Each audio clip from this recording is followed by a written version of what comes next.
Bismillahirrahmanirrahim. Esensi pemikiran Barat.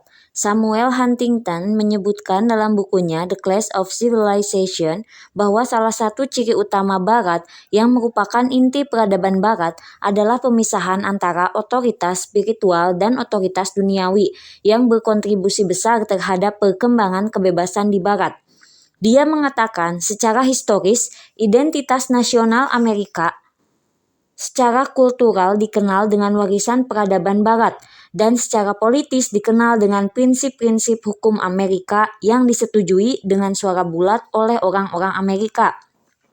Kebebasan, demokrasi, individualisme, persamaan di depan hukum, konstitusionalisme, dan kepemilikan pribadi. Dia mengutip perkataan Arthur M. Schlesinger Jr., Eropa adalah sumber-sumber unik dari ide-ide kebebasan individu, demokrasi politik, supremasi hukum, hak asasi manusia, dan kebebasan budaya. Semua ini adalah ide-ide Eropa, bukan Asia, Afrika, atau Timur Tengah kecuali melalui pengadopsian.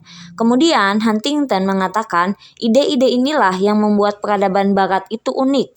Filsuf Nemo mengatakan dalam bukunya What is the West? Peradaban Barat paling utama dapat didefinisikan dengan pendekatan negara hukum, demokrasi, kebebasan individu, rasionalisme kritis, ilmu pengetahuan, dan perekonomian bebas yang berpusat pada kepemilikan pribadi.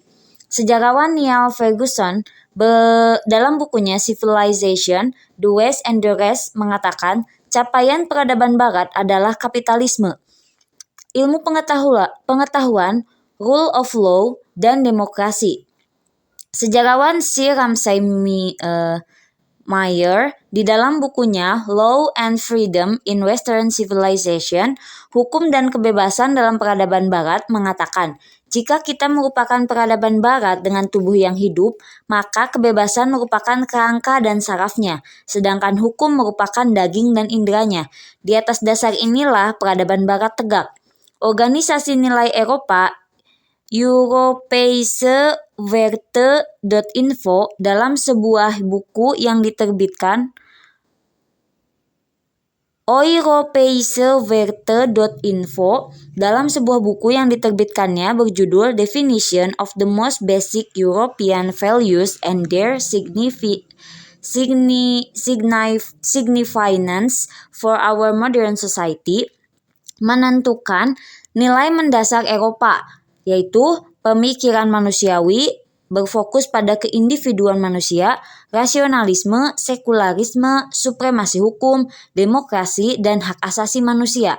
Milan Zefirovsky dalam bukunya The Enlightenment and its Effect on Modern Society menekankan bahwa nilai-nilai yang menjadi ciri Barat dan membentuk dasar-dasar peradabannya adalah sekularisme, modernitas, numerisme, kebahagiaan individu, sains, dan kesetaraan. Semua ini merupakan hasil pencerahan, gerakan intelektual, dan revolusi Sokovia di Eropa Barat. Jika kita mengambil perkataan ini yang mengenalkan esensi pemikiran Barat dan mengingat kembali apa yang sudah dibahas sebelumnya seputar kemunculannya, kita dapat memberikan gambaran yang mengkristal yang menetapkan fondasi struktural dan konstruksional ideologi Barat dan membatasi pilar peradaban dan sakofahnya. Setelah pergolakan dengan gereja, akal Barat sampai kepada hasil yang membentuk dasar pemikiran dan akidahnya, yaitu sekularisme atau laicite, yang berarti pembebasan dari belenggu gereja dan meninggalkan aturan agama atau Tuhan, serta bersandar pada akal manusia yang dipersenjatai dengan metode ilmiah dalam menetapkan sistem bagi orang Barat secara individu dan kolektif untuk menjalankan urusan kehidupannya.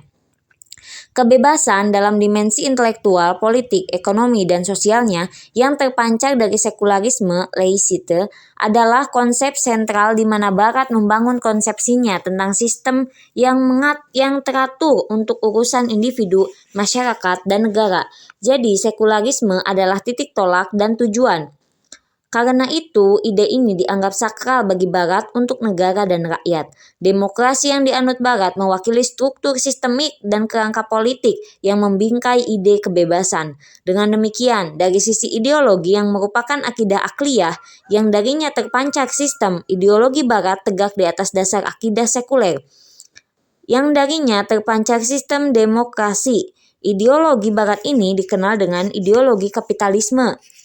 Dari sisi penamaan sesuatu dengan hal yang paling menonjol di dalamnya, yaitu sistem ekonomi yang dibangun di atas ide kebebasan kepemilikan yang dirangkum oleh ungkapan terkenal, biarkan dia bekerja, biarkan dia lewat.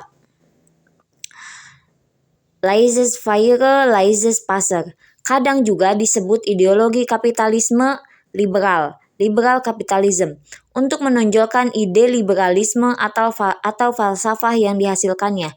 Adapun dari sisi peradaban, yaitu kumpulan konsepsi tentang kehidupan yang diadopsi suatu umat, maka peradaban Barat paling penting yang diadopsi orang Barat dan negara Barat yang bekerja untuk mengokohkannya di masyarakat dan menyebarkannya di seluruh dunia adalah sekularisme, laicite.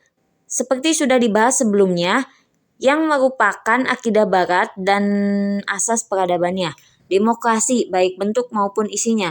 Bentuknya berupa pemerintahan yang meliputi pemilihan umum, supremasi hukum, dan pemisahan kekuasaan. Adapun isinya berupa sistem nilai yang tegak pada apa yang disebut kebebasan fundamental. Rasionalisme, dalam arti akal yang memutuskan segala sesuatu. Kebebasan individu dan kebebasan umum dengan dimensi pemikiran, politik, ekonomi, dan sosialnya. Individualisme, pluralisme dengan dimensi pemikiran, sakofiah, politik, dan sosialnya. Hak asasi manusia, human right, meliputi ide kesetaraan, equality secara keseluruhan, yang darinya dihasilkan ide kesetaraan gender atau gender equality. Kemanfaatan, utilitarianism, sebagai persepsi kehidupan yang menentukan makna kebahagiaan. Ini berkorelasi dengan ide hedonisme dan ide kesejahteraan, welfare, sebagai standar teologis.